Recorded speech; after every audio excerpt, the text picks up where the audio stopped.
You're listening to the House of Takes NBA show with Dave Daba, the only NBA show in North America that believes the Rudy Gobert trade worked out for the Minnesota Timberwolves. Presented by Stealth.ltd. Okay, welcome to the brand new show, the House of Takes late night show. I am live and on tape from the heart of the Silicon Valley. We are the live sports night talk show that talks about sports. A big day in the world of sports, as you might imagine. I want to hear from you, North America. Go ahead and drop your comments in. Let's get this show rolling. As you can see, tonight we're going to talk about the Los Angeles Lakers. AD went for over 40 tonight in the Lakers' 1-point victory over the Toronto Raptors. All sorts of thoughts around Jim Harbaugh and what he will do. Let me just say this. I do not think it really includes staying at the University of Michigan. A lot of moving parts to talk about when we talk about Jim Harbaugh tonight.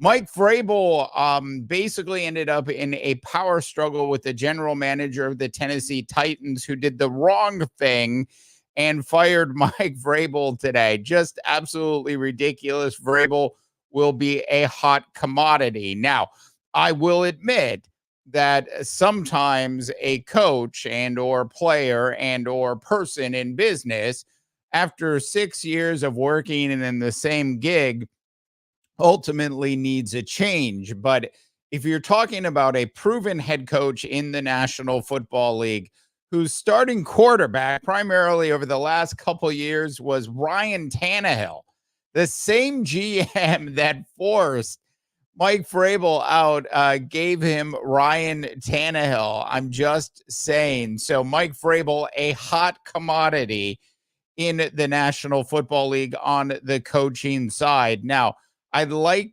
to think that often coaches in the National Football League, after they've been let go, will take a little bit of time off, not do what Frank Reich did last year and immediately accept a offer from David Tepper. Look, Mike Vrabel, if David Tepper for some reason decides to give you a call, I suggest you let it go to voicemail and don't return the call. There's too many other gigs out there that Vrabel is highly qualified for and would make an immediate impact on those teams.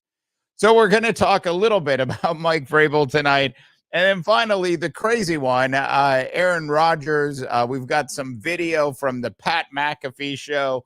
We'll definitely get into that. The video is about 2.5 minutes long. I kid Aaron Rodgers. Oh, he's a fantastic quarterback. We all know that.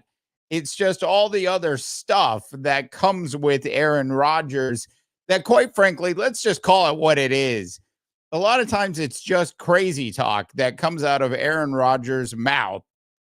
We'll talk about that tonight. But as you might imagine, I'm getting used to this studio, so bear with me. We'll play some music.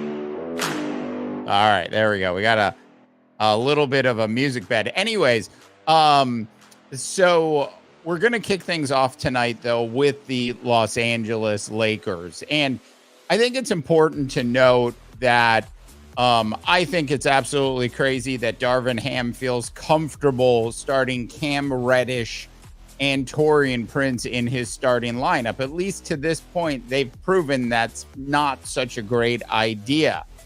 That being said, when a team does well, and in this particular case, both of the aforementioned players do well in a game that they start in for Darvin Ham and the Los Angeles Lakers, it's important that I give them their credit.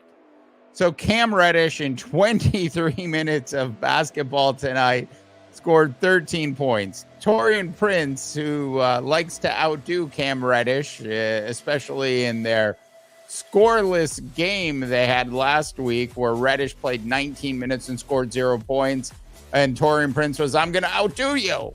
and scored 0 points in 29 minutes. Anyways, Taurean Prince tonight, 34 minutes and 11 points. As I mentioned, an absolutely huge night for Anthony Davis. Anthony Davis was clearly the go-to player in the fourth quarter. It wasn't LeBron James. It was Anthony Davis. It was feed Anthony Davis the ball, minus a couple really cool plays by Austin Reeves, who was basically asleep for the first 3 quarters of the game. Can somebody please tell me what is wrong with Austin Reeves as a starter in the National Basketball Association? It is so strange how this particular basketball player feels so much more comfortable. And you can even tell it's an eye test. Forget about the stats for a second. It's an eye test. He looks significantly more comfortable coming off the bench than he does as a starter. Anyways, in the fourth quarter, Austin Reeves finally woke up and he ended up scoring 7 points, a bunch of free throws and a 3-pointer made, which were key in the Los Angeles Lakers victory tonight. Now, I should mention that D'Angelo Russell, in just 17 minutes of play, scored 11 points in the Lakers' 132-131 victory. I also should say that, Scotty Barnes is a bit of a beast. Pascal Siakam is fantastic. RJ Barrett played really well tonight. He had 10 boards, 5 assists, and 23 points. This team, as it's sort of structured today, if the Toronto Raptors, I wouldn't blame the Toronto Raptors for going ahead and signing Pascal Siakam to a long-term contract. That wouldn't in any way bother me if the Toronto Raptors went ahead and did that. So as for the Lakers, they are now back to 500. Finally climbed back up to 500. And we know that the Ja Morant injury, took a lot out of the sails of the Memphis Grizzlies, who ended up destroying the Dallas Mavericks tonight. I'm sure it was a bit of an adrenaline play by the Memphis Grizzlies tonight in the association. We'll see if it sticks and if the Memphis Grizzlies behind Marcus Smart can actually make a run towards that final play-in spot. Because I think we all think that they certainly would have been able to pull that off if Ja Morant was with this team for the rest of the season. As for Darvin Ham and his rotation with this Los Angeles Laker team, it is well documented if you followed any of the House of Take pods. And that is, I believe it's ridiculous that both Cam Reddish and Taurean Prince are starting. I also think that they do need to play D'Angelo Russell a little bit more. Look, when a player ends up in a slump, the only way that player can actually get out of the slump is to keep playing. In business, if you're a salesperson and you're having a bad month, you don't suddenly stop sending cold emails out, do you? No, you stay in the game until you get over the hump. The same thing can be said for D'Angelo Russell and the Los Angeles Lakers. Look, I absolutely know that if the playoffs were to start today, that the Lakers would be one of the most dangerous teams in the West. It's just as simple because AD is so dominant. LeBron is still LeBron. You get a lot out of the other role players on this team. Now, do the Lakers need to shake things up a bit like they did last year? And the answer to that question is absolutely yes. The Los Angeles Lakers do need to go out and shake some stuff up this particular year if they're going to have a serious chance at actually winning the real trophy, which they really probably want more than that other sort of in-season thing that they ended up winning. So the Lakers are an enigma right now, and they're going to be an enigma for a while until Rob Pelinka, the general manager, actually gets off of his hands and makes a deal. There were plenty of other players in the association that the Lakers could easily go after and get. I'm not saying that RJ Barrett was the right choice for this Los Angeles Laker team, but would you be mad as a Laker fan if you had 20 points a night, 5 rebounds, and 5 assists from RJ Barrett, and it was consistent night in and night out with a few other key role players? Now, we all know that the Lakers are secretly coveting DeJounte Murray and Zach LaVine, and there's several other players out there. I think it's really important that Rob Pelinka makes the right move, doesn't invest everything into just one player, and brings in 3 players. Look, I don't think the Lakers need to make as many changes as they made last year. I do think that Darvin Ham still needs to sort of figure out the pieces that he has. Jared Vanderbilt certainly should be playing a lot more than he is. All right, so those are my thoughts on the Los Angeles Lakers. Moving on to Jim Harbaugh. We'll do Vrabel at the end, and then we'll get into Aaron Rodgers here in just a bit. The crazy one. That is Aaron Rodgers. We'll get into his silliness in a second. But as for Jim Harbaugh, look, Jim Harbaugh's got a lot of options. He hired a new agent. A couple years ago, Jim Harbaugh was in the Minnesota Vikings front office numerous times. He was probably the Vikings' second choice. Do I think the Vikings made a mistake by not bringing in Jim Harbaugh 2 years ago? Probably. Now Jim Harbaugh is sitting here with a lot of different options. Jim Harbaugh should, at this point, go ahead and take a couple days off, because it's ultimately what you should do. You owe it to yourself, and you definitely owe it to your family, to end up on a beach someplace for a couple days if you can. Will Jim Harbaugh actually do that, or will he immediately begin the negotiation process with his agent? I'm sure his agent is already on some phone calls with some of the teams in the National Football League. The teams that Jim Harbaugh would be a perfect fit for are, of course, the Los Angeles Chargers, and that's well documented because of Herbert, as well as it's beautiful out in Los Angeles, and the sunshine would be great for Jim Harbaugh out there.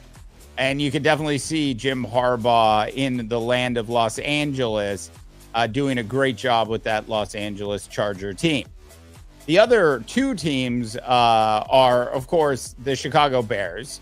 And the Bears have not made a decision publicly yet on what they're going to do with Eberflus, which is one of the hardest coaches' names to pronounce in the National Football League. They have not made that decision yet in Chicago, at least publicly. But the Bears' job is a very interesting job when you look at the fact that he could draft Caleb Williams, go ahead and trade their current quarterback to the Atlanta Falcons, maybe pick up another couple high draft picks. And the Bears also have the 10th draft pick in this year's draft. And the third place that makes a lot of sense for Jim Harbaugh to go, and it makes almost too much sense. Look, I think Los Angeles is the best place for any of the available coaches. We're going to talk about Mike Vrabel in a little bit, and the difference between like going back to the Patriots if Belichick moves on and going out to Los Angeles, just from the perspective of who's on their teams today is significantly different. And of course, the Los Angeles job, if you just look at rosters, looks stronger.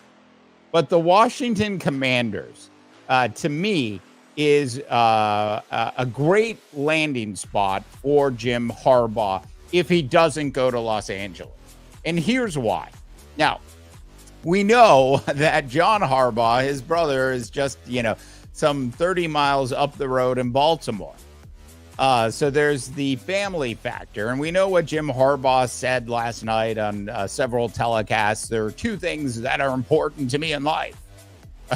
And his 2 things that are important to Jim Harbaugh in life, his 2 loves, the first being whatever football team he's coaching at that particular time. And the second thing being his family. So why not get yourself a little bit closer to family? Now, look, Bob Myers, Rick Spielman are helping out Josh Harris, the one of the owners, the primary owner of the Washington Commanders, with this sort of decision. Now, they stated less than 48 hours ago that they really want to bring in a GM first. They didn't say the word GM. It's like a president or vice president of football operations. They want to bring in that person regardless of title first and get that person into a position first and then allow that person to bring somebody in. But that's really not how the world works, is it? You know, Jim Harbaugh's out there today. Why not go ahead and make the move and bring Jim Harbaugh in? Now, as a kid, I spent a couple years in Washington, D.C., and this is in the Joe Gibbs era. And I can tell you that going to the old RFK football stadium in the early to mid 80s was absolutely fantastic. And of course, the Washington Redskins at the time had a very good football team. They had a good ownership group, and they had a fantastic fan base. You know, back in the day, honestly, the two best fan bases in football were the Dallas Cowboys and the Washington Redskins. The Redskins had the Hogs. They had so many other weapons over the years, and it was such a fantastic fan base that the Washington Redskins had. Now, enter the Commanders era, which is a terrible name, and Josh Harris knows it, and eventually we'll get around to changing it, though I don't think that's going to happen this year.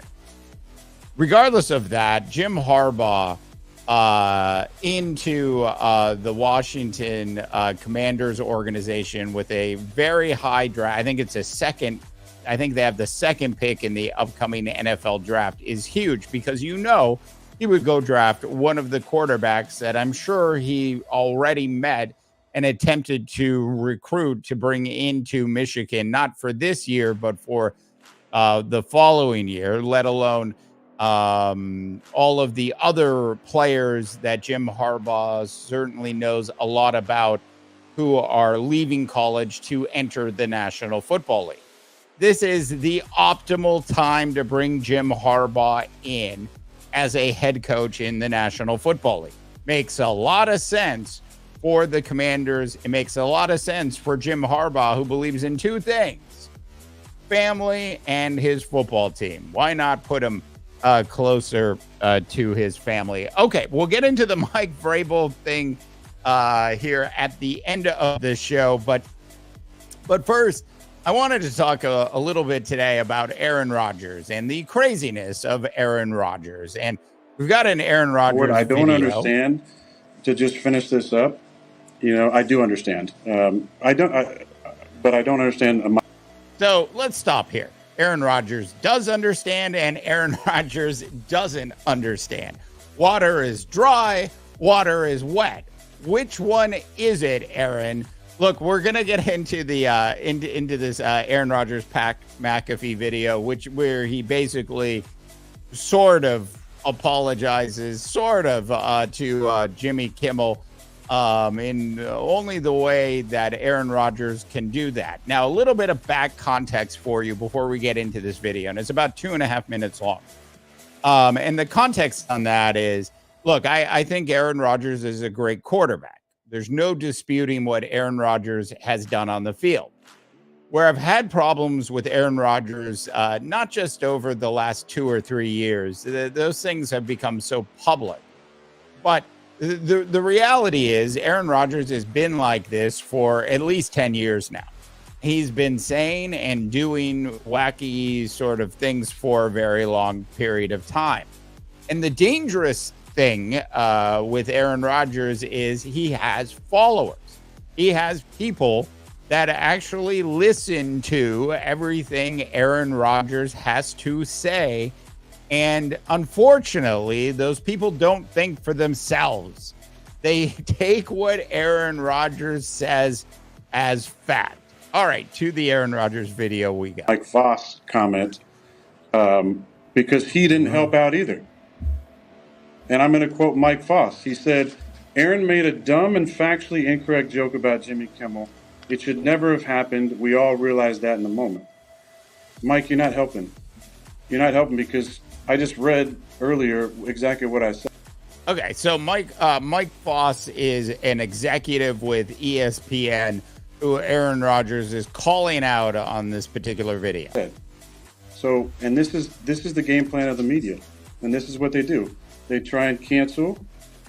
You know, and it's not just me. It's nowhere near just me. I mean, if you look at all the different people who've been censored from the internet especially during COVID, the canceling that went on, the censorship, using the government to try and censor people that happened.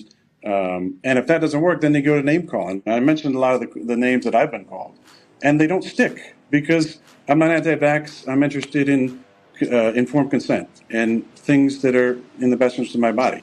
I'm not a MAGA. I've never had any affiliation with anybody associated with that movement, right? Which is okay if you are, though. Like, there's different opinions all over the place, right? If you're that's your ideology, that's fine. I'm not a super political person. Okay, do whatever. Okay, so I'm going to interrupt Aaron here. So, did Aaron Rodgers get a medical degree? Does Aaron Rodgers know more about vaccines than you or I do? Look, I totally get that you as a human being, Aaron Rodgers, get to make a decision about whether or not you want to have a vaccine injected into your body. That is absolutely your choice. It's the line about your version of what your vaccine was, and that's why everybody really, I think this is where the majority of people that really liked Aaron Rodgers and thought he was smart, I guess, this is where a lot of people ended up sort of taking a step back on the whole Aaron Rodgers entire package. Okay, we'll play more of the video. You want conspiracy theorists? That's fine, because if you look at the track record of conspiracy theorists in the last few years, they've been right about a lot of things. So I don't care about that one. Anti-Semite, that was called. I mean, that's just like, this is their game plan. They use these words to cancel people, and they went and ran with this because it's the crazy anti-vaxxer wacko again, talking about, accusing somebody of being a pedophile. Like, of course, this is the game plan that they use. Incorrect, but that's the environment that we're in. There's a lot of people who have been captured by various, entities, government entities, whether we're talking about pharmaceutical industrial complex or whether we're just talking about believing that the government has a best interest in mind and we're puppeting, various narratives. In the end, if you are not someone whose opinion. Okay, just look at Pat McAfee here, and how uncomfortable is Pat McAfee, right? I mean, like, Pat McAfee's under a tremendous amount of pressure. And there he has his golden ticket, the thing that creates some of the biggest ratings for the Pat McAfee show is indeed Aaron Rodgers Tuesdays. And here's Aaron Rodgers sort of going off the deep end. Aligns with the mainstream narrative. This is what they're going to do with you. And it's not me. I'm not a victim. I don't give a shit. Say whatever the hell you want about me. That's fine. Like, the people that know me and love me, you know what I'm all about. My teammates know what I'm all about. I don't have, most inspiring teammate, by the way. Congratulations. Won an award in the middle of this whole thing from your teammates. To move forward. Okay. So that was our Aaron Rodgers video for the night. Now, another video from the Pat McAfee show. Aaron, I'm basically paraphrasing now. Basically says, he doesn't have any issues with Jimmy Kimmel. He wants to sort of put all of this behind. And then at the end of the video, he takes some shots at Jimmy Kimmel for having, for being really good at telling jokes when you have, and hopefully I'm getting this quote right, being really good at telling jokes when you have 10 staff writers and a teleprompter. And of course, Aaron Rodgers, I have to say, like, if you had 10 writers writing jokes for you and you had a teleprompter, Not everybody would be good at that. It takes a certain skill to be able to read off of a teleprompter and have the comedic timing that Jimmy Kimmel has. It's not just about the writers, Aaron. It's about Kimmel's ability to actually read a room, or in this particular case, read an audience. It's something that Kimmel does extremely well. Definitely better than like a Jimmy Fallon does if Jimmy Fallon were standing up.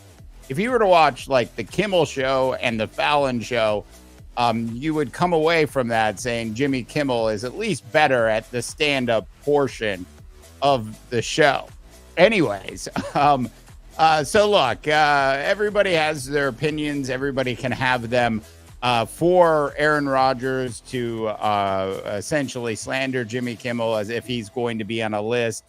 And then, of course, he backtracks from that today, but he still at the same time said stuff like, I didn't just make it up. I had some credible things that were credible.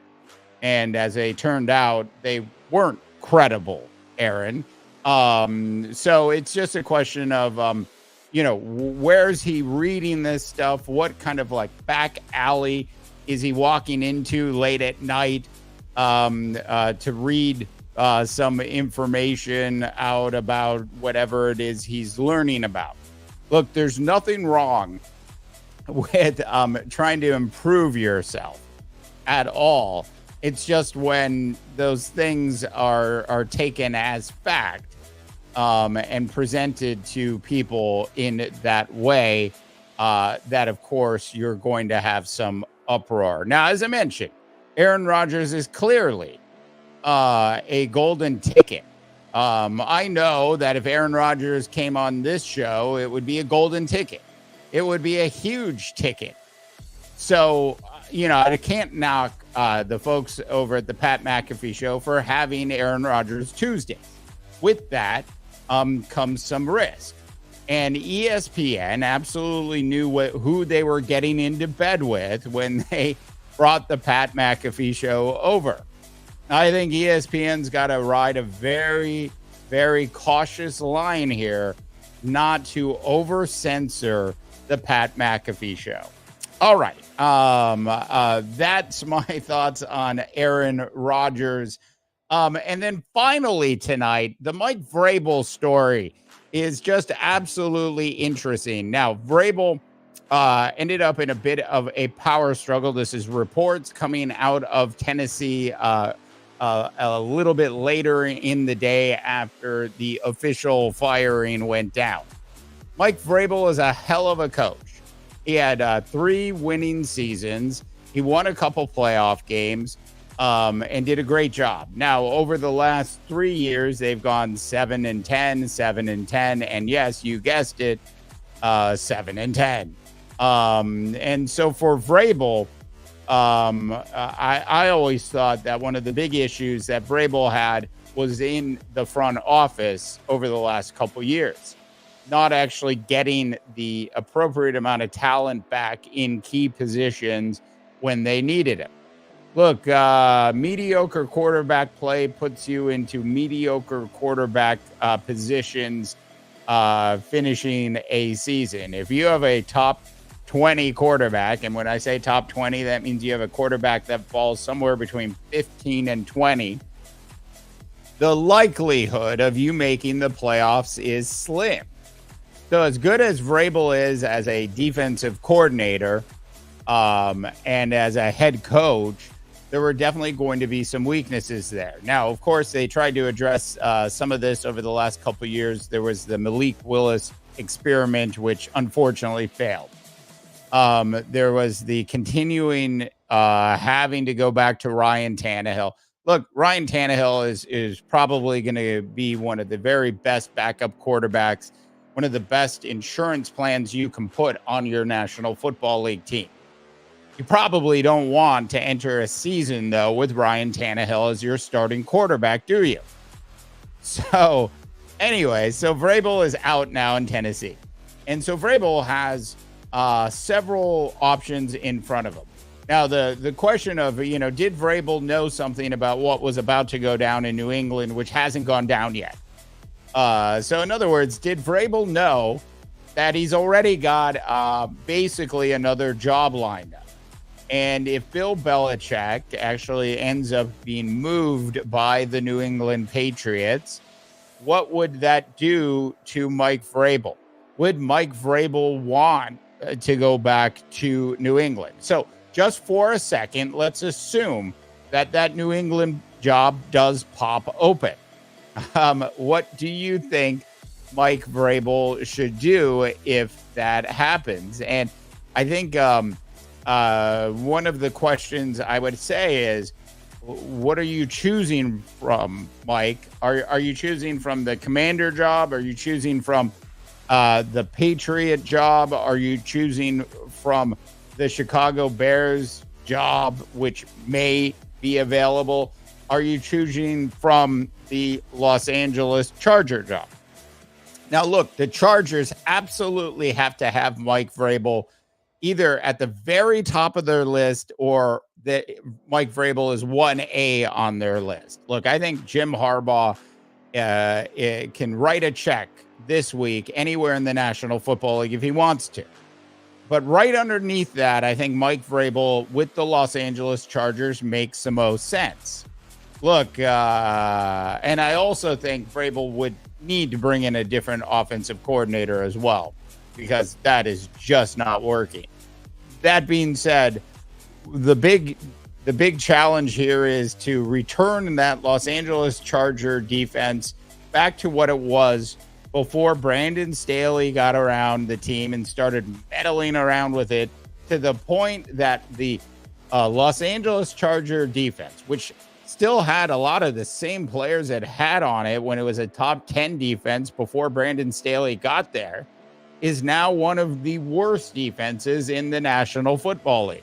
Mike Vrabel, from that perspective, is an absolute perfect match with the Los Angeles Chargers. Plus, on the offensive side of the ball, of course, you've got Herbert, and you have a bunch of other really talented offensive weapons.